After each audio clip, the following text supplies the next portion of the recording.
ಸಾಯಿರಾಮ್. ಆತ್ಮೀಯ ವೀಕ್ಷಕ ಬಾಂಧವರಿಗೆಲ್ಲ ಇವತ್ತಿನ ಜೀವನಾಮೃತ ಕಾರ್ಯಕ್ರಮಕ್ಕೆ ಸ್ವಾಗತ ಸುಸ್ವಾಗತ. ವೀಕ್ಷಕರೇ, ಇವತ್ತಿನ ಸಂಚಿಕೆಯಲ್ಲಿ ಭಾಳಷ್ಟು ಇಂಪಾರ್ಟೆಂಟು ಸಮಸ್ಯೆಗಳಿಗೆ ಔಷಧಿ ರಹಿತ ಇಂಜೆಕ್ಷನ್ನು, ಟಾನಿಕ್ಕು, ಮಾತ್ರೆ ಇಲ್ಲದೇ ಸರಿಪಡಿಸ್ಕೊಳ್ಳುವಂಥ ಒಂದು ಹೊಸ ವಿಶೇಷವಾದಂಥ ಜ್ಞಾನವನ್ನು ನಿಮ್ಗೆ ತಿಳಿಸ್ಬೇಕು ಅಂತ ನಾನಿವತ್ತು ಸಂಕಲ್ಪ ಮಾಡಿದ್ದೀನಿ. ನಿನ್ನೆ ಯಾರೋ ಒಬ್ಬರು ಪಾಪ ಜೆಂಟ್ಸು ಫೋನ್ ಮಾಡಿದರು, ನನ್ನ ಬಲಗಾಲು ತುಂಬ ಊದ್ಕೊಂಬಿಟ್ಟಿದೆ ಮತ್ತು ಪೇಯ್ನ್ ಆಗುತ್ತೆ, ಉರಿ ಬರುತ್ತೆ ಅಂತ ಹೇಳಿದ್ರು. ಇನ್ನೊಬ್ರು ಯಾರೋ ಒಬ್ಬರು ನನಗೆ ಕೆರೆದ್ರೆ ನೀರು ಬರುತ್ತೆ ಪಾದದಲ್ಲಿ ಅಂಥೇಳಿ ನಿನ್ನೆ ಶನಿವಾರ ದಿವಸ ಕಾಲಲ್ಲಿ ಹೇಳಿದ್ರು. ಪಾಪ ಎಲ್ಲ ಥರ ಟ್ರೀಟ್ಮೆಂಟು, ಎಲ್ಲ ಥರ ಟೆಸ್ಟು, ECG, ಬ್ಲಡ್ ರಿಪೋರ್ಟ್ ಎಲ್ಲ ಮಾಡಿಸಿದ್ದೀನಿ, ಏನೂ ಪ್ರಾಬ್ಲಮ್ ಇಲ್ಲ ಅಂತಾರೆ. ಮತ್ತು ಈ ಥರ ಆಗ್ತಿದೆಯಲ್ಲ ಅಂತ ಹೇಳಿ ಫೋನ್ ಮಾಡಿದರು. ಇದು ಒಂದಾದರೆ, ಇತ್ತೀಚೆಗೆ ಜಿಮ್ಮಲ್ಲಿ ವೆಯ್ಟ್ ಲಿಫ್ಟ್ ಮಾಡುವಾಗ ಅವನು ಹಾರ್ಟ್ ಅಟ್ಯಾಕ್ ಸತ್ತೋಗಿದ್ದಾನೆ. ಮದುವೆ ಹೆಣ್ಣು ರಿಸೆಪ್ಷನಲ್ಲಿ ಹಂಗೆ ಕುಸಿದು ಸತ್ತೋಗ್ಬಿಟ್ಟಿದ್ದಾಳೆ. ಫ್ಲೈಟಲ್ಲಿ ಪೈಲಟ್ಗೆ ಹಾರ್ಟ್ ಅಟ್ಯಾಕ್ ಆಗಿಬಿಟ್ಟು ಸತ್ತೋಗ್ಬಿಟ್ಟಿದ್ದಾನೆ. ಫ್ಲೈಟ್ ಓಡಿಸುವಾಗ ಮೇಲ್ಗಡೆ ಸಾವಿರಾರು ಕಿಲೋಮೀಟ್ರ್ ಮೇಲೆ ಎತ್ತದಲ್ಲಿ ಹೋಗ್ತಿರುವಾಗ ಹಾರ್ಟ್ ಅಟ್ಯಾಕ್ ಆಗೋಗಿದೆ ಪೈಲಟ್ಗೆ. ನಂಬರ್ 1. ನಂಬರ್ 2, ತರಕಾರಿ ತೊಗೊಳಕ್ಕೆ ಹೋಗುವಾಗ ಅಲ್ಲೇ ಕುಸಿದು ಸತ್ತೋಗ್ಬಿಟ್ಟಿದ್ದಾರೆ. ಊಟ ಮಾಡ್ತಿದ್ದಂಗೆ ಕುಸಿದು ಸತ್ತೋಗ್ಬಿಟ್ಟಿದ್ದಾರೆ. ಮಲಗಿದ್ದಾಗ ಹಾಗೇ ಸತ್ತೋಗ್ಬಿಟ್ಟಿದ್ದಾರೆ. ಬಟ್ಟೆ ಒಗೆಯುವಾಗ ಸತ್ತೋಗಿದ್ದಾರೆ. ಪಾತ್ರೆ ತೊಳೆಯುವಾಗ ಹಂಗೆ ಕುಸಿದು ಸತ್ತೋಗಿದ್ದಾರೆ. ದೇವಸ್ಥಾನದಲ್ಲಿ ಪ್ರಾರ್ಥನೆ ಮಾಡ್ತಾ ಹಂಗೆ ಸತ್ತೋಗ್ಬಿಟ್ಟಿದ್ದಾರೆ. ಇತ್ತೀಚೆಗೆ ಕಾರ್ಡಿಯಾಕ್ ಅರೆಸ್ಟ್ ಅಂತ ಬಹಳ ಸಾವುಗಳು ಕಾಣ್ತಾ ಇದ್ದೀವಿ ನಾವು. ಒಂದೂವರೆ ತಿಂಗಳು 2 ತಿಂಗಳ ಹಿಂದೆ ಒಬ್ಬರು ಬಂದು ನನ್ನ ಮೀಟ್ ಮಾಡಿದ್ರು. ಮೀಟ್ ಮಾಡಿ ಒಂದು 2 ಡೇಸ್ ಆಗಿದೆ. ಅವ್ರ ಮಗಳ ಮನೆಗೆ ಹೋಗಿದ್ದಾರೆ. ಮಗಳ ಮನೆಯಲ್ಲಿ ಏನೋ ಒಂದು ಕಾಲ್ ಬಂತು, ಫೋನ್ ಕಾಲ್.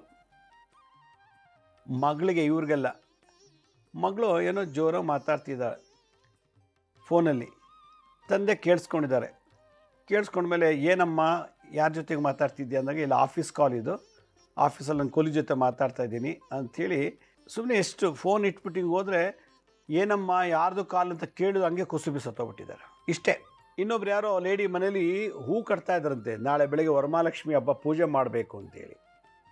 ವರಮಹಾಲಕ್ಷ್ಮಿ ಅಲ್ಲ, ಲಕ್ಷ್ಮೀ ಪೂಜೆ ಶುಕ್ರವಾರ. ಮಾಮೂಲಿ ಪ್ರತಿ ಶುಕ್ರವಾರ ಅವ್ರು ಹೂ ತೊಗೊಂಬಂದು ಮಾರ್ಕೆಟಿಂದ ವರಮಹಾಲಕ್ಷ್ಮಿ ಪೂಜೆ ಮಾಡ್ತಾರೆ ಮನೆಯೊಳಗೆ ಪ್ರತಿ ಶುಕ್ರವಾರ. ಅದರಲ್ಲೂ ಹುಣ್ಣಿಮೆ ಬಂತು ಅಂದರೆ ಶುಕ್ರವಾರ ಇನ್ನು ಜೋರಾಗಿ ಪೂಜೆ ಮಾಡ್ತಾರಂತೆ. ಅವರೇ ಮಾರ್ಕೆಟ್ಗೆ ಹೋಗಿ ಹೂ ತಂದು ಅಡುಗೆ ಎಲ್ಲ ಮಾಡಿ, ಬೆಳಗ್ಗೆ ಬೇಗ ಎದ್ದು ಮಾರ್ಕೆಟ್ಗೆ ಹೋಗಿ ಹೂ ತೊಗೊಂಬಂದು ಮನೆಗೆ ಬಂದು ಸ್ನಾನ ಮಾಡಿ 9-8 ಗಂಟೆ ಒಳಗೆಲ್ಲ ತಿಂಡಿ ಊಟ ರೆಡಿ ಮಾಡಿ ಎಲ್ರಿಗೂ ಪ್ಯಾಕ್ ಮಾಡಿ ಕಳಿಸಿ, ಅವರು ತಿಂಡಿ ತಿಂದು ಎಲ್ಲ ಕೂತಿದ್ದಾರೆ. ಸಾಯಂಕಾಲ ಪೂಜೆ ಮಾಡಬೇಕು ಅವರು, ಲಕ್ಷ್ಮೀ ಪೂಜೆ ಶುಕ್ರವಾರ. ಹೂ ಕಟ್ಟಬೇಕು ಅಂತೇಳಿ ಹೂ ಕಟ್ತಾ ಕೂತಿದ್ದಾರೆ. ಆಗ್ತಾನೆ ಮಗ ಸೊಸೆ ಎಲ್ಲ ಎಲ್ಲೋ ಹೋಗಿದ್ರಂತೆ, ಬಂದ್ರಂತೆ. ಬಂದು ಕೂತ್ಕೊಂಡು ಮಾತಾಡ್ತಿದ್ದಾರೆ. ಇವರು ಹೂ ಕಟ್ತಾ ಇದ್ದಾರೆ. ಕಟ್ತಾ ಹಾಗೆ ಗೋಡೆ ಹೊರ್ಕೊಂಡು ಹಂಗೆ ಸತ್ತೋಗ್ಬಿಟ್ಟಿದ್ದಾರೆ. ಕೈಲಿ ಕಟ್ಟೋ ಹೂ ಇದೆ, ಸತ್ತೋಗ್ಬಿಟ್ಟಿದ್ದಾರೆ. ಮನೆ ಒಳಗೆ ಯಾರೋ ಒಂದು ಕಾಲಿಂಗ್ ಬೆಲ್ ಆಯಿತು. ಯಾರೋ ಬಂದಿದ್ದಾರೆ, ಬೆಲ್ ಮಾಡಿದ್ದಾರೆ.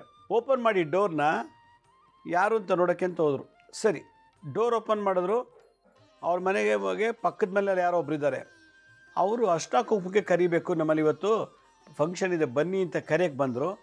ಕರೆಯಕ್ಕೆ ಬಂದಾಗ ಡೋರ್ ತೆಗೆದ್ರು. ಡೋರ್ ತೊಗೊಂಡು ಹಿಂಗೆ ಹೇಳ್ಕೊಂಡು ಹಿಂಗೆ ನಿಂತದ, ಹಂಗೆ ನಿಂತ ಇಲ್ಲೇ ಪ್ರಾಣ ಬಿಟ್ಬಿಟ್ಟಿದ್ದಾರೆ. ನಾವು ಎಷ್ಟೇ ಐಶ್ವರ್ಯ ಇದ್ದರೂ, ಎಷ್ಟೇ ರೂಪ ಇದ್ದರೂ, ಎಷ್ಟೇ ಇದ್ದರೂ ನಮ್ಮ ಪ್ರಾಣ ಯಾವಾಗ ಹೋಗುತ್ತೋ ಗೊತ್ತಿಲ್ಲ. ಬಚ್ಚೆ ಮೇಲೆ ಹೋಗುತ್ತೋ, ಅಡುಗೆ ಮನೇಲಿ ಹೋಗುತ್ತೋ, ಬೆಡ್ ಮೇಲೆ ಮಲಗಿದಾಗ ಹೋಗುತ್ತೋ, ಫುಟ್ಪಾತಲ್ಲಿ ಹೋಗುತ್ತೋ, ಫ್ಲೈಟಲ್ಲಿ ಹೋಗುತ್ತೋ, ಬಸ್ಸಲ್ಲಿ ಹೋಗುತ್ತೋ, ಕಾರಲ್ಲಿ ಹೋಗುತ್ತೋ, ದೇವಸ್ಥಾನದಲ್ಲಿ ಹೋಗುತ್ತೋ, ನದಿ ದಡ ಸಮುದ್ರದಲ್ಲಿ ಹೋಗ್ತದೋ, ಎಲ್ಲಿ ಹೋಗುತ್ತೋ ನಮ್ಮ ಪ್ರಾಣ ಗೊತ್ತೇ ಇಲ್ಲ. ಅದೊಂದು ಬಿಟ್ಟು ಬಾಕಿದೆಲ್ಲ ಗೊತ್ತು ನಮಗೆ. ನಮ್ಮ ಪ್ರಾಣ ಯಾವಾಗ ಹೋಗುತ್ತೆ ಅನ್ನೋದು ಗೊತ್ತಿಲ್ಲ. ಅದೆಲ್ಲ ಬಿಟ್ಟು ಇನ್ನೆಲ್ಲ ಗೊತ್ತು ನಮಗೆ. ಇಂಥ ಒಂದು ವಿಚಿತ್ರವಾದಂಥ ಸನ್ನಿವೇಶ ನಾವು ಇವತ್ತು ಪ್ರತಿಯೊಬ್ಬರು ಎದುರಿಸಬೇಕಾಗಿದೆ. ಮರಣ ನೋಡಿ ಟೀಕೆ ಮಾಡಬಾರ್ದು ನಾವು. ಅವನಿಗೆ ಹಂಗೆ ಸತ್ನಾ ಸಾಯಲಿ, ಸದ್ಯ ಇವತ್ತು ಹೊಟ್ಟೆ ತುಂಬ ಹಾಲು ಕುಡ್ದಷ್ಟು ಆಯಿತು, ಆಗ್ಬೇಕಂಗೆ ಹಿಂಗೆ ಬೇಗ ಸತ್ತೋದವನು, ಹೆಂಗೆ ಸತ್ತವನವನು, ಖುಷಿ ಆಯ್ತು ಅವ್ನು ಸತ್ತಿದ್ದು ಅಂತೇಳಿ ನಾವು ಅಪಹಾಸ್ಯ ಮಾಡಬಾರ್ದು. ನಮಗೂ ಬಂದುಬಿಟ್ರೆ, ನಮಗೂ ಆ ಥರದ್ದಾಗಿದ್ರೆ, ಇಡೀ ಜಗತ್ತಿನಲ್ಲಿ 150 ಕೋಟಿ ಜನ ಇದ್ದೀವಿ. ಅಲ್ಲ, ಇಂಡಿಯಾದಲ್ಲಿ ನಾನು ಹೇಳೋದು, ಇಂಡಿಯಾದಲ್ಲಿ ಎಲ್ಲರೂ ಸಾವಬೇಕು, ಯಾರೂ ಭೂಮಿಯಲ್ಲಿ ಉಳಂಗಿಲ್ಲ, ಸಾಯಬೇಕು ಮತ್ತು ಉಡಬೇಕು. ಆದರೆ ಸಡನ್ ಕಾರ್ಡಿಯಕ್ ಅರೆಸ್ಟ್ ಆಗ್ತಿದೆಯಲ್ಲ, ಇದನ್ನು ತಪ್ಪಿಸೋದು ಹೇಗೆ ಅಂಥೇಳಿ ರಿಸರ್ಚ್ ನಡೀತಾ ಇದೆ ಈಗ. ಏನು ಲಾಭ ಅಲ್ಲ, ಯಾರಿಗೂ ಗೊತ್ತಾಗಲ್ಲ ಹೆಂಗೆ ಕಾರ್ಡಿಯಕ್ ಅರೆಸ್ಟ್ ಆಗುತ್ತೆ ಅಂತ. ಡಾಕ್ಟ್ರಿಗೂ ಗೊತ್ತಿಲ್ಲ. ಬಿ ಪಿ ಜಾಸ್ತಿ ಆದಾಗುತ್ತೆ, ಶುಗರ್ ಜಾಸ್ತಿ ಆದಾಗುತ್ತೆ, ಗ್ಯಾಸ್ಟ್ರಿಯಾಟಿಕ್ ಜಾಸ್ತಿ ಆದಾಗ ಏನೆಲ್ಲ ಪ್ರೋಟೋಕಾಲ್ಸ್ ಇದೆ ಎಲ್ಲ ಹೇಳ್ತಾರೆ. ಬಿ ಪಿ ಶುಗರ್ ಏನೂ ಇಲ್ಲದವ್ರಿಗೆಲ್ಲ ಹಾರ್ಟ್ ಅಟ್ಯಾಕ್ ಆಗ್ತಿದೆಯಲ್ಲ, ಹಾಗಾದರೆ ಇಮಿಡಿಯೇಟಾಗಿ ಜಿಮ್ಮಲ್ಲಿ ಸತ್ತ. ಸ್ಕೂಲ್ ಹುಡುಗ ಸ್ಕೂಲ್ ಬಸ್ ಇಳಿದು ಕೆಳಗೆ ಭೂಮಿ ಮೇಲೆ ಕಾಲಿಟ್ಟು ಹಂಗೆ ಕುಸಿದು ಅಲ್ಲೇ ಸತ್ತೋಗ್ಬಿಟ್ಟಿದ್ದಾರೆ. ಸ್ಕೂಲ್ ಒಳಗೆ ಹೋಗಿಲ್ಲ ಅವನು, ಇಳ್ದ, ಬ್ಯಾಗ್ ತಗ್ಲಾಕೊಂಡು ಕೆಳಗೆ ಜಂಪ್ ಮಾಡಿ ಇಳಿದ ಮೇಲೆ ಅಲ್ಲೇ ಕುಸಿದು ಸತ್ತೋಗಿದ್ದಾನೆ. ಅಯ್ಯೋ, ಇರೋನೊಬ್ಬ ಮಗ. ಚಿಕ್ಕ ಮಕ್ಕಳು, ದೊಡ್ಡವರು, ಮಧ್ಯ ವಯಸ್ಸಿನವರು, ಮುದುಕರು ನೋಡ್ತಾ ಇಲ್ಲ ಕಾರ್ಡಿಯಕ್ ಅರೆಸ್ಟ್. ಎಲ್ಲಿಂದ ಸಾವು ಬರ್ತಾ ಇದೆ. ಇದಕ್ಕೆಲ್ಲ ಕಾರಣ ಏನಿರ್ಬೋದು? ನಮ್ಮಲ್ಲೇ ಇದೆ ಕಾರಣ. ಒಂದು, ಭಗವಂತ ಇಷ್ಟು ವರ್ಷ ಬದುಕಬೇಕು ಅಂತ ಬರೆದು ಕಳಿಸಿದ್ದಾನೆ. ಅದ್ರ ಮೇಲೆ ಒಂದಿನ ಸೆಕೆಂಡ್ ಕೂಡ ನಾವು ಇರೋಕ್ಕಾಗಲ್ಲ. ಕಣ್ಣು ಮುಚ್ಚಿ ಕಣ್ಣು ತೆಗೆಯೋಷ್ಟರೊಳಗೆ ಹೊಟ್ಟೋಗ್ಬಿಡ್ತಿದೆ ಪ್ರಾಣ.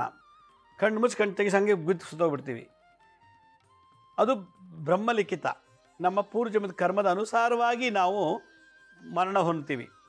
ಪೂರ್ವಜನ್ಮದ ಕರ್ಮದ ಸುಕೃತ ಫಲವಾಗಿ ನಾವು ಮತ್ತೆ ಮನುಷ್ಯ ಜನ್ಮಕ್ಕೆ ಬರ್ತೀವಿ. ಸಾವು ಮಾತ್ರ ವಿಚಿತ್ರ ಕರ್ಮದಲ್ಲಿ ನಡೀತದೆ, ಜನನ ಮಾತ್ರ ಸಂಸ್ಕಾರದ ಮೇಲೆ ನಡೀತದೆ. ಸಂಸ್ಕಾರ, ಪೂರ್ವಜನ್ಮದ ಸಂಸ್ಕಾರದ ಮೇಲೆ ಜನನ, ನಾವು ಮಾಡಿದ ಕರ್ಮದ ಮೇಲೆ ಮರಣ. ನಾವೆಷ್ಟು ಸಂಸ್ಕಾರವಂತರಾಗಿರ್ತೀವಿ ಅನ್ನೋದ ಮೇಲೆ ಅಷ್ಟು ವರ್ಷ ಬದುಕಿ ಕಾರು, ಸೈಟು, ಮನೆ ಇವನ್ನೆಲ್ಲ ಹೆಂಗೆ ಯೂಸ್ ಮಾಡ್ಕೊಳ್ಳೋದು ಅನ್ನೋದನ್ನು ಒಂದು ಪ್ರೋಸೆಸ್, ಒಂದು ಬೈಲ ಇರ್ತದೆ. ಆ ಬೈಲನೇ ಸಂಸ್ಕಾರ. ಮರಣ ನಮ್ಮ ಕರ್ಮ ಹೆಂಗೆ ಮಾಡಿ ಹೋಗ್ತೀವಿ ನಾವು ಕೊನೆಯಲ್ಲಿ ಅನ್ನೋದು ಬರ್ತದೆ. ಇದೆಲ್ಲ ಒಂದಾದರೆ, ಸೈಂಟಿಫಿಕ್ಕಾಗಿ ಮೆಡಿಕಲ್ ಆಸ್ಟ್ರಾಲಜಿ ಪ್ರಕಾರ ಮನುಷ್ಯನಿಗೆ ಯಾಕೆ ಬೇಗ ಕಾರ್ಡಿಯಕ್ ಅರೆಸ್ಟ್ ಆಗಿ ಸತ್ತೋಗ್ತಾನೆ, ಕೂತಿದ್ದ ಜಾಗದಲ್ಲೇ, ನಿಂತಿದ್ದ ಜಾಗದಲ್ಲೇ, ಮಲಗಿದಾಗಲೇ ಅನ್ನೋದಕ್ಕೆ ಕೆಲವು ರೀಸನ್ಸ್ನ ನಾವು ಮೆಡಿಕಲ್ ಆಸ್ಟ್ರಾಲಜಿ ನೋಡಿದಾಗ, ಆಯಾ ದಶಾಭುಕ್ತಿ, ನವಾಂಶ ಮತ್ತು ಮೆಡಿಕಲ್ ಆಸ್ಟ್ರಾಲಜಿ ಗ್ರಹಗಳ ಸ್ಥಾನ ನೋಡಿದಾಗ ಯಾಕೆ ಇಮಿಡಿಯೇಟಾಗಿ ಕೂತಿದ್ದಾಗೆ ನಗ್ನಗ್ತಾ, ಮಾತಾಡ್ತಾ, ಅಳ್ತಾ, ಹೊಡಿತಾ, ಟ್ರಾವೆಲ್ ಮಾಡುವಾಗ ಸತ್ತೋಗ್ತೀವಿ ಅನ್ನೋದಕ್ಕೆ ಕೆಲವು ಒಂದು ಸೀಕ್ರೆಟ್ಸ್ನ ಮೆಡಿಕಲ್ ಆಸ್ಟ್ರಾಲಜಿಯಿಂದ ನಾನು ತೊಗೊಂಡಿದ್ದೀನಿ. ಯಾವಾಗಲೂ ದುಃಖದಲ್ಲೇ ಇದ್ದಾಗ, ದುಃಖ, ಗಂಡ ಹೊಡಿತಾನೆ, ಬೈತಾನೆ, ಹೆಂಡತಿ ಸರಿ ಇಲ್ಲ, ಫೇಲ್ ಆಗಿಬಿಟ್ಟೆ, ಕೆಲಸ ಪ್ರಮೋಷನ್ ಇಲ್ಲ, ಸ್ಯಾಲ್ರಿ ಇಲ್ಲ, ಯಾವಾಗಲೂ ದುಃಖ, ಆಗಲಿಲ್ಲ, ಸರಿ ಇಲ್ಲ ಅಂತ ನಾವು ಮೈಂಡ್ಗೆ ಟ್ರೈನಿಂಗ್ ಕೊಡ್ತೀವಿ. ಆದ್ದರಿಂದ ಬರೋಂಥ ಎಲೆಕ್ಟ್ರೋ ಮ್ಯಾಗ್ನೆಟಿಕ್ ಎನರ್ಜಿ ಲಂಗ್ಸ್ಗೆ ಕರೆಕ್ಟಾಗಿ ಕನೆಕ್ಟ್ ಆಗ್ತದೆ. ಅದು ಆಗಿಲ್ಲ, ಮದುವೆ ಆಗಲಿಲ್ಲ, ಮಕ್ಕಳಾಗಲಿಲ್ಲ, ದುಃಖ, ಕೆಲಸ ಸಿಕ್ಕಲಿಲ್ಲ, ವ್ಯಾಪಾರ ಆಗಲಿಲ್ಲ, ನಷ್ಟ, ಇಲ್ಲ ಅಂತ ನಾವು ಚಿಂತೆ ಮಾಡ್ತಿರ್ತೀವಿ, ದುಃಖ ಅನುಭವಿಸ್ತಿರ್ತೀವಲ್ಲ. ಆ ದುಃಖದ ಕೆಲವು ಸೆಲ್ಸ್ ಏನಾಗುತ್ತೆ, ಇಲ್ಲಿಂದ ಮೆಸೇಜ್ ತೊಗೊಳುತ್ತೆ ಬ್ರೈನಿಂದ. ಅಯ್ಯೋ ಮದುವೆ ಆಗಲಿಲ್ಲ, ಅಯ್ಯೋ ಕೆಲಸ ಸಿಕ್ಕಿಲ್ಲ, ಅಯ್ಯೋ ಸಾಲ ತಿರಲಿಲ್ಲ, ಇಲ್ಲ ಅವ್ನು ಸರಿಯಿಲ್ಲ, ಗಂಡ ಸರಿಯಿಲ್ಲ, ಹೆಂಡತಿ ಸರಿಯಿಲ್ಲ, ಸರಿ ಇಲ್ಲ ಅನ್ನೋದನ್ನು ನಾವು ಏನು ಮಾಡ್ತೀವಿ, ಟ್ರೈನಿಂಗ್ ಕೊಟ್ಬಿಡ್ತೀವಿ ನ್ಯೂರಾನ್ಸ್ಗೆ. ನ್ಯೂರಾನ್ಸ್ ಏನು ಮಾಡ್ತೀವಿ, ಹಾಗೇ ಪಲ್ಸ್ ರೇಟ್ನ ತೊಗೊಂಬಂದು ಎಲೆಕ್ಟ್ರೋ ಮೆಕ್ಯಾನಿಕಲ್ ಎನರ್ಜಿ ತಂದು ಲಂಗ್ಸ್ಗೆ ಹಾಕುತ್ತೆ. ಲಂಗ್ಸ್ ಅಂದರೆ ಶ್ವಾಸಕೋಶ. ಇಲ್ಲ ಸರಿ ಇಲ್ಲ ಅಂತ ನಾವು ದಿನ ಒಂದು 10-20 ಸಲ ಚಿಂತೆ ಮಾಡ್ತಿದ್ರೆ, ದುಃಖದಲ್ಲಿದ್ದರೆ ಲಂಗ್ಸು ಸವಿತಾ ಹೋಗುತ್ತೆ. ಹೃದಯಕ್ಕೆ ಗಾಳಿ ಸರಿಯಾಗಿ ಸಪ್ಲೈ ಮಾಡೋರು ಯಾರು? ಲಂಗ್ಸ್ ಯಾವಾಗ ವೀಕ್ ಆಯಿತು ಆವಾಗ ಪಟ್ ಅಂತ ಪ್ರಾಣ ಹೋಗುತ್ತೆ. ಆದ್ದರಿಂದ ಎಷ್ಟು ದುಃಖದಿಂದ ಇರ್ತೀವೋ ಹಾರ್ಟ್ ಬೇಗ ಸ್ಟಾಪ್ ಆಗುತ್ತೆ. ಯಾಕೆ? ಲಂಗ್ಸ್ಗೆ ದುಃಖ ತಡ್ಕೊಳ್ಳೋ ಶಕ್ತಿ ಇಲ್ಲ ಮೆಡಿಕಲ್ ಆಸ್ಟ್ರಾಲಜಿ ಪ್ರಕಾರ. ಎರಡನೇದು, ನಮ್ಮ ರಕ್ತ ಅಶುದ್ಧ ಆಗಿಬಿಡ್ತದೆ. ಊಟ ತಿಂಡಿ ಅಲ್ಲ, ಕಾಫಿ ಟೀ ಕುಡ್ದಲ್ಲ, ವಿಪರೀತ ಕೋಪ ಮಾಡ್ಕೊಂಡು ಏನಾಗುತ್ತೆ, ರಕ್ತ ಅಶುದ್ಧ ಆಗಿಬಿಡ್ತದೆ. ಶುದ್ಧವಾದ ರಕ್ತ ಎಲ್ಲಿ ಸ್ಟೋರ್ ಆಗುತ್ತೆ ಅಂತಂದರೆ ಲಿವರಲ್ಲಿ. ರಕ್ತ ಅಂದರೆ ಕುಜ, ಮಂಗಳ ಗ್ರಹ. ಲಿವರಲ್ಲಿ ರಕ್ತ ಶುದ್ಧಿಯಾಗಿ ಸ್ಟೋರ್ ಆಗುತ್ತೆ. ಅದು ಸ್ಟೋರ್ ರೂಮು, ಸ್ಟಾಕ್ ಮಾಡ್ಕೊಳ್ಳುತ್ತೆ. ಯಾವಾಗ ನಾವು ಹೆಚ್ಚೆಚ್ಚು ಕೋಪ ಮಾಡ್ಕೋತೀವೋ ಆಗ ಲಿವರ್ ಡ್ಯಾಮೇಜ್ ಆಗುತ್ತೆ. ಆಗ ಕಾಲು ಉರಿ, ಪಾದ ಉರಿ, ಊದ್ಕೊಳ್ಳೋದು, ಕೆರೆತ ಬರೋದು, ಎಲ್ಲ ಆಗತ್ತೆ. ಅತಿಯಾದ ಕೋಪದಿಂದ ಲಿವರಲ್ಲಿರೋ ರಕ್ತಕ್ಕೆ ತೊಂದರೆ ಆಗಿ ಆ ಕೋಪದಿಂದ ಬರುವಂಥ ಫೋರ್ಸ್ ಎಂದಾಗ ತೆಗೆದು ಹೊಡೆದಾಗ ಹಾಂ ಹ್ಞೂ ಅಂತ ಕಿಚ್ಚತ್ತು ಕೋಪ, ಆ ಕೋಪದಲ್ಲಿ ಬರುವಂಥ ಪಲ್ಸ್ ರೇಟು, ಆ ರಿದಮ್ ಏನಾಗುತ್ತೆ, ಸಡನ್ನಾಗಿ ಲಿವರ್ಗೆ ಬರುತ್ತೆ. ಲಿವರ್ ವೀಕ್ ಆಗಿ ಡ್ಯಾಮೇಜ್ ಆಗುತ್ತೆ. ಲಿವರ್ ಯಾವಾಗ ಡ್ಯಾಮೇಜ್ ಆಯಿತು, ತುಂಬಿದ ದೊಡ್ಡ ನದಿ ಸೇತುವೆ ಕಟ್ಟಿದ್ದಾರೆ, ಯಾವಾಗ ಸೇತುವೆ ಒಡೆದೋಯ್ತು, ನದಿ ಎಲ್ಲ ಹೆಂಗೆ ನದಿ ನೀರು ಹೆಂಗೆ ಫೋರ್ಸಾಗಿ ಸೇತುವೆ ಹೊಡೆದಾದ್ಮೇಲೆ ಏನಾಯಿತು, ಪಟ್ಟಂತ ಹರ್ಕೊಂಬಂದ್ಬಿಡ್ತಲ್ಲ, ಹಾಗೆ ಲಿವರಿಂದ ಅದು ಏನಾಗುತ್ತೆ, ರಕ್ತ ಬಗ್ಗಂತಾದಾಗ ಪಟ್ಟಂತ ಹಾರ್ಟ್ ಅಟ್ಯಾಕ್ ಆಗಿಬಿಡ್ತದೆ. ಆದ್ದರಿಂದ ಅಧಿಕ ಕೋಪ ಹಾರ್ಟ್ ಅಟ್ಯಾಕ್ಗೆ ಮೂಲ ಕಾರಣ. ಅಧಿಕವಾಗಿ ತುಂಬ ದುಃಖ ಮಾಡ್ತಿದ್ರೆ, ತುಂಬ ಅಳೋದು, ತುಂಬ ಚಿಂತೆ ಮಾಡಿದ್ರೆ ಲಂಗ್ಸ್ ಡ್ಯಾಮೇಜ್ ಆಯಿತು. ಲಂಗ್ಸಿಂದ ಹಾರ್ಟ್ಗೆ ಗಾಳಿ ಹೋಗುತ್ತೆ.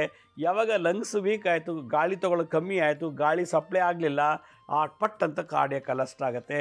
ಆದ್ದರಿಂದ ಚಿಂತೆ ಮಾಡಬೇಡಿ, ಲಂಗ್ಸ್ನ ಡ್ಯಾಮೇಜ್ ಮಾಡ್ಕೋಬೇಡಿ, ತುಂಬ ಕೋಪ ಮಾಡ್ಕೋಬೇಡಿ, ಲಿವರ್ ಡ್ಯಾಮೇಜ್ ಆಗುತ್ತೆ. ಇದನ್ನು ಚರಕ ಮುನಿಗಳು, ದ ಗ್ರೇಟ್ ಫಿಸಿಷಿಯನ್, 50,000 ವರ್ಷದಿಂದನೇ ಚರಕ ಋಷಿಗಳು ಇದನ್ನು, ಅವರೊಬ್ಬರು ಗ್ರೇಟ್ ಜನರಲ್ ಮೆಡಿಷನ್, ಅವರು ಸುಶ್ರುತ ಮುನಿಗಳು ಸರ್ಜನ್ ಅವತ್ತಿನ ಕಾಲದಲ್ಲಿ, ಚರಕ ಮುನಿಗಳು ಗ್ರೇಟ್ ಫಿಸಿಷಿಯನ್, ಜನರಲ್ ಮೆಡಿಷನ್ ಮಾಡಿ ಅವ್ರು ಹೇಳ್ತಾರೆ ಲಿವರ್ ಡ್ಯಾಮೇಜ್ ಆಗ್ತಿದೆ. ಯಾಕೆ? ತುಂಬ ಕೋಪ. ದಿನಕ್ಕೆ 2 ಸಲ 2 ಸೆಕೆಂಡು, ಬೆಳಗ್ಗೆ 1 ಸೆಕೆಂಡ್ ಕೋಪ, ರಾತ್ರಿ ಮಲ್ಕೊಳ್ಳುವಾಗ ಕೋಪ ಮಾಡ್ಕೊಂಬಿಟ್ರೆ ಲಿವರ್ ಹೋಗ್ತಾ ಹೋಗ್ತಾ ಕ್ಷೀಣುತ್ತೆ, ಕ್ರಿಯಾಟಿನಿನ್ ಕಮ್ಮಿ ಆಗುತ್ತೆ. ಆಗ ಡಯಾಲಿಸಿಸ್ ಮಾಡಬೇಕು, ಆಗಲಿಲ್ಲ ಸತ್ತೋಗ್ತಾನೆ. ಅತಿಯಾದ ಕೋಪ ಲಿವರ್ ಡ್ಯಾಮೇಜ್ ಮಾಡುತ್ತೆ. ಆದ್ದರಿಂದ ಹಾರ್ಟ್ ಅಟ್ಯಾಕ್ ಆಗಲಿಕ್ಕೆ ಲಿವರು ಒಂದು ಕಾರಣ. ಸಡನ್ನಾಗಿ ಕಾರ್ಡಿಯಾಕ್ ಅರೆಸ್ಟ್ ಆಗುತ್ತೆ. ಅದರಿಂದ ಅಸನ್ಮುಖಿ ಆಗಿರಬೇಕು, ಕೋಪ ಮಾಡ್ಕೊಳ್ಬಾರ್ದು.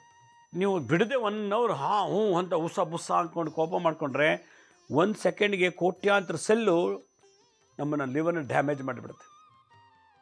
ಅಷ್ಟು ಸ್ಟ್ರಾಂಗು.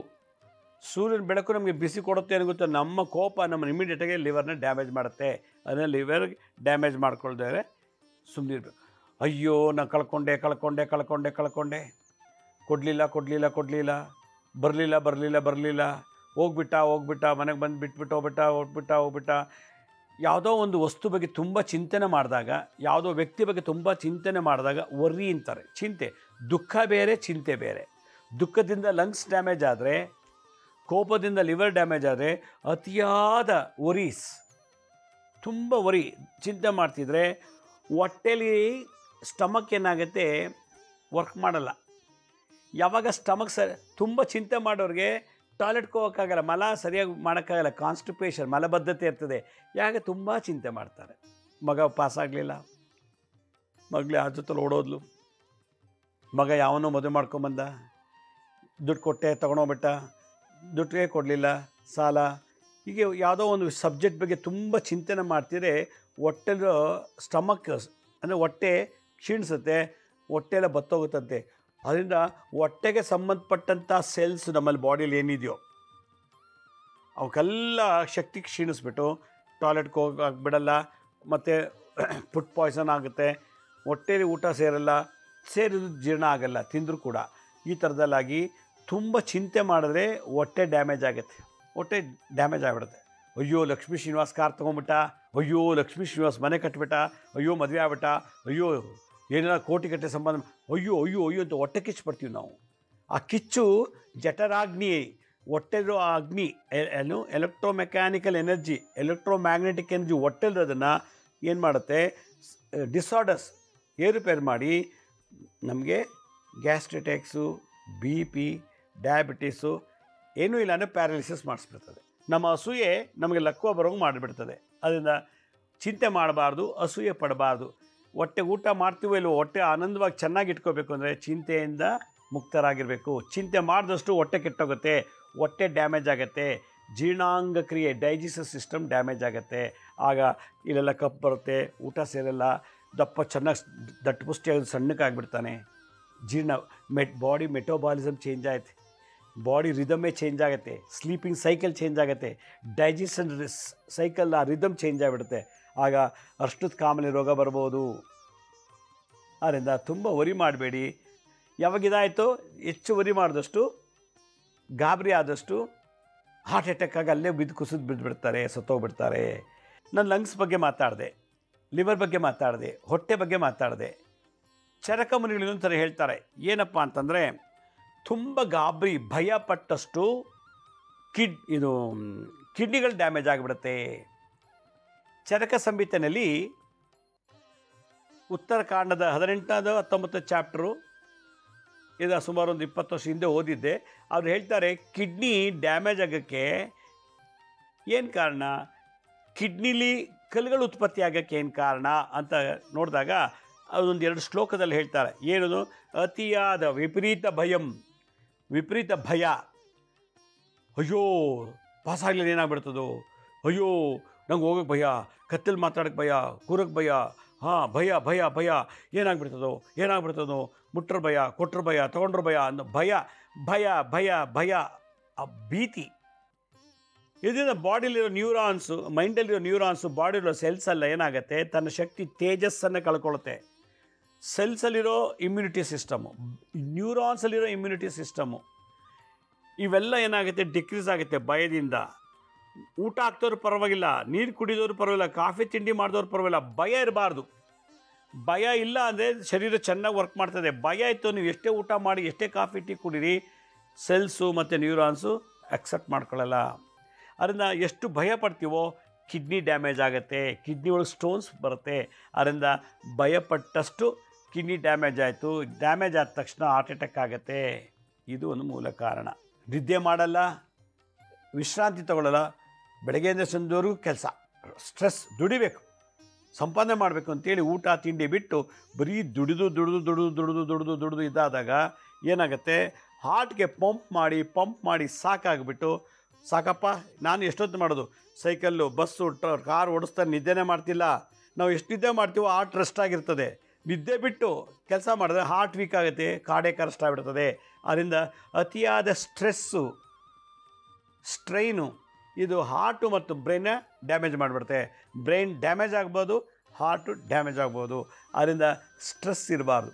ಎಷ್ಟು ಬೇಕೋ ಅಷ್ಟು ಕೆಲಸ ಮಾಡಬೇಕು, ಹಾಸಿಗೆ ಇದ್ದಷ್ಟು ಕಾಲು ಚಾಚಬೇಕು, ಒಂದಿದ್ದಲ್ಲಿ 50,000 ದುಡಿಬೇಕು ಅಂದ್ಬಿಟ್ಟು ನಿದ್ದೆನೂ ಮಾಡಿದೆ, ಊಟ ತಿಂಡಿ ಬಿಟ್ಟು ಟಾಯ್ಲೆಟ್ಗೆ ಹೋಗದೆ ಕೂತಿದ್ರೆ ಹಾರ್ಟ್ ಏನಾಗುತ್ತೆ, ಸ್ಟ್ರೆಸ್ ಜಾಸ್ತಿ ಆದಷ್ಟು ಸಿಸ್ಟೋಲ್ ಡಯಸ್ಟೋಲ್ ಏರುಪೇರಿ ಆಗುತ್ತೆ. 120/80 ಇರೋದೇ ಇಲ್ಲ. ಅರೋಟ, ಇನ್ಫೀರಿಯರ್ ವಿನಾಯಕವ, ಸುಪೀರಿಯರ್ ವಿನಾಯಕವ, ಈ ಹಾರ್ಟ್ 4 ಚೇಂಬರ್ಸ್ ಏನಾಗುತ್ತೆ, ದಣದು ನನ್ನ ಕೈಲಿ ಆಗಲ್ಲಪ್ಪ, ರಕ್ತ ಫಿಲ್ಟ್ರ್ ಮಾಡಿ ಸಾಕಾಯಿತು, ನನ್ನ ಕೈಲಿ ಆಗ್ತಾಯಿಲ್ಲ ಅಂತ ಫಿಲ್ಟ್ರೇಷನ್ ನಿಲ್ಲಿಸ್ಬಿಟ್ಟು ಕೂತ್ಬಿಟ್ಟ ಅಂದರೆ ಪಟ್ ಅಂತ ಹಾರ್ಟ್ ಅಟ್ಯಾಕ್ ಆಗುತ್ತೆ. ಅವನು ಬಾತೆ ತೊಳಿತಿದ್ದಾನೋ, ಮಲಗಿದ್ದಾನೋ, ಡ್ಯಾನ್ಸ್ ಮಾಡ್ತಿದ್ದಾನೋ, ಜಿಮ್ ಮಾಡ್ತಿದ್ದಾನೋ, ಮಾತಾಡ್ತಿದ್ದಾನೋ, ಎಲ್ಲಿದ್ದೋ ಅಲ್ಲೇ ಕಾರ್ಡಿಯಾಕ್ ಅರೆಸ್ಟ್. ಆದ್ದರಿಂದ ಅತಿಯಾದ ಸ್ಟ್ರೆಸ್ಸು ಕೂಡ ಹಾರ್ಟ್ ಅಟ್ಯಾಕ್ಗೆ ಕಾರಣ. ಅತಿಯಾದ ಸ್ಟ್ರೆಸ್ಸು ಬ್ರೈನ್ ಡ್ಯಾಮೇಜ್ ಆಗುತ್ತೆ, ಬ್ರೈನ್ ಹೆಮರೇಜ್ ಅಂತಾರೆ. ಅದರಿಂದ ಇಷ್ಟು ದೇವರು ಕೊಟ್ಟರೆ ಈ ಅಂಗಗಳನ್ನು ಶಾಂತಿ ಸಹನೆಯಿಂದ ಕೆಲಸ ಮಾಡಿಸ್ಬೇಕು. ಅಳೋದ್ರಿಂದ, ಕೋಪ ಮಾಡ್ಕೊಳ್ಳೋದ್ರಿಂದ, ಗಾಬರಿಯಿಂದ, ಚಿಂತೆ ಮಾಡೋದ್ರಿಂದ, ಅತಿಯಾದ ಶ್ರಮ ಕೊಡೋದ್ರಿಂದ ನಮ್ಮ ಹಾರ್ಟ್ ಬೇಗ ಡ್ಯಾಮೇಜ್ ಮಾಡಿ ನಮ್ಮನ್ನು ಒಂದೇ ಸಲ ಮುಗಿಸಿಟ್ಬಿಡುತ್ತೆ, ಫುಲ್ ಸ್ಟಾಪ್ ಕೊಡುತ್ತೆ. ಆದ್ದರಿಂದ ಇವತ್ತಿನ ಸಂಚಿಕೆಯಲ್ಲಿ ನಾನು ಏನು ಹೇಳ್ತಾ ಇದ್ದೀನಿ ಅಂದರೆ, ದಿನಕ್ಕೆ 2 ಸಾವಾಗ್ತಿದೆ. ನಾನೇ ನೋಡ್ತಾ ಇದ್ದೀನಿ. ಹಾರ್ಟ್ ಅಟ್ಯಾಕ್, ಕಾರ್ಡಿಯಾಕ್ ಅರೆಸ್ಟ್ ಅಂತ ಪುನೀತ್ ರಾಜ್ಕುಮಾರ್ ಹೀಗೆ ಆಗಿದ್ದು. ಅದರಿಂದ ರೆಸ್ಟ್ಲೆಸ್ ಎಲ್ಲಿರ್ತದೋ ಹಾರ್ಟ್ ಅಟ್ಯಾಕ್ ಗ್ಯಾರಂಟಿ. ಎಲ್ಲಿ ರೆಸ್ಟ್ ಇರುತ್ತೋ 80, 90, 100 ವರ್ಷ ಬದುಕ್ತಾರೆ. ಅದರಿಂದ ಪ್ರತಿಯೊಬ್ಬರು ಕೂಡ 5 ಅಂಗಗಳನ್ನು ಚೆನ್ನಾಗಿ ಕಾಪಾಡ್ಕೊಳ್ಳಿ. ನಿಮ್ಮ ಕಾರು, ಸೈಟು, ಮನೆ, ಹೆಂಡತಿ, ಗಂಡ, ಮಕ್ಕಳಿಗಿಂತ ಹೆಚ್ಚಾಗಿ ನಿಮ್ಮ ಲಂಗ್ಸು, ಸೆಕೆಂಡ್ ಲಿವರು, 3ನೇದು ನಿಮ್ಮ ಹೊಟ್ಟೆ ಕ್ಲೀನಾಗಿ ಇಟ್ಕೊಳ್ಳಿ, 4ನೇದು ನಿಮ್ಮ ಕಿಡ್ನಿ, 5ನೇದು ಹಾರ್ಟು ಮತ್ತು ಬ್ರೈನ್. ಅಲ್ಲಿ 6 ಹಾರ್ಟು, 5 ಬ್ರೈನ್ ಹೋಯ್ತು ನೀವೇನೂ ಇಲ್ವಲ್ಲ, ಸತ್ಯಣ. ಹಾರ್ಟೇ ಡ್ಯಾಮೇಜ್ ಆಯಿತು ಅಂದರೆ ಶವ. ಅದರಿಂದ ಇದೆಲ್ಲವನ್ನು ಕಾಪಾಡ್ಕೊಂಬರಬೇಕು. ಆಯಾ ಪ್ರಕೃತಿ ಹವಾಮಾನ ತಕ್ಕಂತೆ, ಆಯಾ ಆಹಾರ ಪದ್ಧತಿ ಪ್ರಕಾರ, ಆಯಾ ಜೀವನ ಶೈಲಿ ಪ್ರಕಾರ, ಮತ್ತು ನಿಮ್ಮ physical life, social life, spiritual life 3 balance ಮಾಡಿಕೊಂಡಾಗ ಈ ಅಂಗಗಳು ಚೆನ್ನಾಗಿರ್ತದೆ ಅಂಥೇಳಿ ಅವ್ರೇನು ಮೆಡಿಸಿನ್ ಬಗ್ಗೆ ಮಾತಾಡ್ತಿಲ್ಲ. ಲೈಫ್ನ ಲೀಡ್ ಮಾಡೋದು, ಬದಲಾವಣೆ ಮಾಡ್ಕೊಳ್ಳೋದು ಹೆಂಗೆ ಅನ್ನೋದನ್ನು ಚರಕ ಸಂಹಿತೆಯಲ್ಲಿ ಚರಕ ಮುನಿಗಳು ಈ ಹಾರ್ಟು, ಲಂಗ್ಸು, ಕಿಡ್ನಿ, ಸ್ಟಮಕ್ಕು ಮತ್ತು ಬ್ರೈನ್ ಬಗ್ಗೆ ತುಂಬ ಚೆನ್ನಾಗಿ ವರ್ಣನೆ ಮಾಡಿದ್ದಾರೆ. ಇದು ಹ್ಯೂಮನ್ ಸೈಕಾಲಜಿ ಮೇಲೆ ನಿಂತಿದೆ ಅಂತ ಅರ್ಥ ಆಯಿತು. ಅದರಿಂದ ನಮ್ಮ ಆ್ಯಟಿಟ್ಯೂಡು, ನಮ್ಮ ಎಮೋಷನ್ಸ್, ನಮ್ಮ ನಡವಳಿಕೆ, ನಮ್ಮ ಭಾವನೆಗಳು ನಮ್ಮ ಆಯುಷ್ಯ ಆರೋಗ್ಯವನ್ನು ಹೆಚ್ಚಿಸುತ್ತೆ ಅಂತೇಳಿ ಭಾಳ ಚೆನ್ನಾಗಿ ಇವತ್ತು ಸುಮಾರು 25 ಶ್ಲೋಕಗಳಲ್ಲಿ ಚರಕ ಮುನಿಗಳು ಭಾಳ ಚೆನ್ನಾಗಿ ಎಕ್ಸ್ಪ್ಲೇನ್ ಮಾಡಿದ್ದಾರೆ. ಆದ್ದರಿಂದ ಈ ಚರಕ ಸಂಹಿತೆಯಲ್ಲಿ ಬಂದಂಥ ಈ ಒಂದು ಮಾಹಿತಿಯನ್ನು ನಾನು ನಿಮ್ಮೊಂದಿಗೆ ಹಂಚ್ಕೋತಾ ಇದ್ದೀನಿ. ಯಾಕೊತ್ತಾ, ಹಾರ್ಟ್ ಅಟ್ಯಾಕ್ ಆಗಬಾರ್ದು, ಬೇರೆ ಏನಾದರೂ ಆಗಲಿ, ಏನೋ ಒಂದು ಆಗಲಿ, ಆ ಕಡೆ ರಿಪೇರಿ ಮಾಡ್ಕೋಬೋದು. ಹಾರ್ಟೇ ಸ್ಟಾಪ್ ಮಾಡಿಬಿಡ್ತಾ ನೀವೇನು ಮಾಡೋಕ್ಕಾಗಲ್ಲ. ಅದರಿಂದ ಹಾರ್ಟ್ ಅಟ್ಯಾಕ್, ಕಾರ್ಡಿಯಕ್ ಅರೆಸ್ಟ್ ಆಗಬಾರ್ದು ಅಂದರೆ ಎಲ್ಲರೂ ಪ್ರೀತಿಸಿ ಮದು, ಲವ್ ಆಲ್, ಎಲ್ಲರೂ ಲವ್ ಮಾಡಿ, ಸರ್ವ್ ಆಲ್, ಎಲ್ರಿಗೂ ಸೇವ್ ಮಾಡಿ, ಶತ್ರುಗಳಾಗೋದಿಲ್ಲ. ಎಷ್ಟು ಲವ್ ಮಾಡ್ತೀರೋ ಯಾರಿಗೂ ಶತ್ರು ಆಗಲ್ಲ. ಎಲ್ರಿಗೂ ಸೇವ್ ಮಾಡ್ತಾ ಬನ್ನಿ. ಫಸ್ಟ್ ಲೈಕ್ ಮಾಡಿ, ಲೈಕ್ ಆಲ್, ಎಲ್ಲರೂ ಇಷ್ಟಪಡಿ, ಯಾರನ್ನೂ ದ್ವೇಷಿಸಬೇಡಿ. ಇಷ್ಟಪಡ್ತೀರಾ, then love all. Next step ಏನು, ಲವ್ ಆಲ್, ಎಲ್ಲರೂ ಲವ್ ಮಾಡಿ. ಆಮೇಲೆ ಏನು ಬೇಕು ಏನು ಬೇಡ ಅಂತ you serve all, exchange knowledge exchange ಮಾಡಿ, ಭಾವನೆ ಎಕ್ಸ್ಚೇಂಜ್ ಮಾಡಿ, ಸರ್ವಿಸ್ ಮಾಡಿ. ನಿಮ್ಗೇನು ಇದೆಯೋ ಸರ್ವಿಸ್. ರೆಸ್ಪೆಕ್ಟ್ ಆಲ್, ಯಾವ ನೀವು ರೆಸ್ಪೆಕ್ಟ್ ಕೊಡ್ತೀರೋ ಈ 5 ಅಂಗಗಳು ಚೆನ್ನಾಗಿ ಸಮೃದ್ಧಿ ಆಗುತ್ತದೆ. ಮೇಕ್ ದೆಮ್ ಟು ಲಾಫ್, ಯಾವ ನೀವು ನಗಿಸಿ, ನೀವು ನಗಾಡಿ ಇನ್ನೊಬ್ರು ನಗಿಸಿ, ಆಗ ಹಾರ್ಟು ಲಂಗ್ಸು ಚೆನ್ನಾಗಿ ಬಾಳಿಕೆ ಬರ್ತದೆ. ನೀವು ಎಷ್ಟೇ ವರ್ಷ ಇದ್ದರೂ ಕೂಡ ಲಂಗ್ಸು ಹಾರ್ಟು ಚೆನ್ನಾಗಿರಬೇಕು. ಅದಕ್ಕೆ ವಾರಂಟಿ ಗ್ಯಾರಂಟಿ ಏನು ಗೊತ್ತಾ, ಈ 5 ಅಂಗಗಳ ಫಂಕ್ಷನ್ಸಾಗಿ ಸಮತೋಲನದಲ್ಲಿ ಶುದ್ಧವಾಗಿ ಕರೆಕ್ಟಾಗಿ ನಡ್ಕೊಂಡು ಹೋಗಬೇಕು. ಆದ್ದರಿಂದ ಯಾವತ್ತೂ ದುಃಖ ಅಳಬೇಡಿ, ಚಿಂತೆ ಮಾಡಬೇಡಿ, ಮತ್ತು ತುಂಬ ಸ್ಟ್ರೆಸ್ ಮಾಡ್ಕೋಬೇಡಿ, ತುಂಬ ಭಯ ಪಡಬೇಡಿ. ಇದಿಷ್ಟು ಬಿಟ್ಟಿದ್ದೆ ಆದರೆ ಎಲ್ಲಿ ಎಂಥ ಊಟ ಏನೇ ತಿಂದರೂ ಕೂಡ ಶೆಡ್ಡಲ್ಲಿದ್ದರೂ ಹಾರ್ಟ್ ಅಟ್ಯಾಕ್ ಆಗಲ್ಲ, ದೊಡ್ಡ ಅರಮನೆಯಲ್ಲಿದ್ದರೂ ಕೂಡ ಹಾರ್ಟ್ ಅಟ್ಯಾಕ್ ಆಗಲ್ಲ ಅಂತ ಹೇಳ್ತಾ ಇವತ್ತರ ಸಂಚಿಕೆಯನ್ನು ಮುಗಿಸ್ತಿದ್ದೀನಿ. ವೀಕ್ಷಕರೇ, ನಮ್ಮ ಹಳೆ ಸಂಚಿಕೆಯನ್ನು ಯಾರು ನೋಡೋಕ್ಕಾಗಿಲ್ವೋ ಅವರು ನಮ್ಮ ಶಿರಡಿ ಸಾಯಿ ಭಿಕ್ಷಾ ಕೇಂದ್ರ ಮತ್ತು ಹೆಲ್ತ್ ಸೈನ್ಸ್ ಅಂತ 2 ಯೂಟ್ಯೂಬ್ ಚಾನಲ್ ಇದೆ. ಇದ್ರ ಜೊತೆಗೆ SSVK ಜ್ಞಾನೋದಯ ಅಂತ ಒಂದು ಮ್ಯೂಸಿಕ್ ಚಾನಲ್ ಇದೆ. 3ಕ್ಕೂ ಸಬ್ಸ್ಕ್ರೈಬ್ ಮಾಡ್ಕೊಳ್ಳಿ. ಪಕ್ಕದಲ್ಲಿ ಬೆಲ್ ಬಟನ್ ಪ್ರೆಸ್ ಮಾಡಿ, ನೋಡಾದ್ಮೇಲೆ ಲೈಕನ್ನು ಬಟನ್ ಪ್ರೆಸ್ ಮಾಡಿ. ಆಮೇಲೆ ಆ ಲಿಂಕನ್ನು ನಿಮ್ಮ ಬಂಧು ಮಿತ್ರರಿಗೆ ವಾಟ್ಸಪ್ ಮುಖಾಂತರ, ಇಮೇಲ್ ಮುಖಾಂತರ ಶೇರ್ ಮಾಡಿ. ಗುರುಜಿ ಲಕ್ಷ್ಮೀ ಶ್ರೀನಿವಾಸ್ ಅಂತೇಳಿ ಫೇಸ್ಬುಕ್, ಇನ್ಸ್ಟಾಗ್ರಾಮು, ಟ್ವಿಟ್ಟರ್ನಲ್ಲಿ ಕೂಡ ನಾವು ಎಲ್ಲ ಇನ್ಫಾರ್ಮೇಷನ್ನ ಟೈಮ್ ಟು ಟೈಮ್ ಅಪ್ಲೋಡ್ ಮಾಡ್ತಿರ್ತೀವಿ. ಅಪಾಯಿಂಟ್ಮೆಂಟ್ಸ್ ಬೇಕಿದ್ದರೂ www.lakshmisrinivas.in ಅಂತ ನೀವೇ ಲಾಗಿನ್ ಆಗಿ ಯಾವ ಡೇಟ್ ಯಾವ ಟೈಮ್ಗೆ ನೀವು ಅಪಾಯಿಂಟ್ಮೆಂಟ್ ಬುಕ್ ಮಾಡ್ಕೋಬೋದು ಅಂತ ಹೇಳ್ತಾ ಇವತ್ತಿನ ಸಂಚಿಕೆಯನ್ನು ಮುಗಿಸ್ತಾ ಇದ್ದೀನಿ. ಇದೇ ರೀತಿ ನಾಳಿನ ಸಂಚಿಕೆಯಲ್ಲಿ ಮತ್ತೊಂದು ವಿಶೇಷವಾದಂಥ ಮಾಹಿತಿಯೊಂದಿಗೆ ತಮ್ಮನ್ನು ಭೇಟಿ ಮಾಡ್ತೀನಿ. ಅಲ್ಲಿವರೆಗೂ ನನ್ನ ನಮಸ್ಕಾರ. ಸಾಯಿರಾಮ್.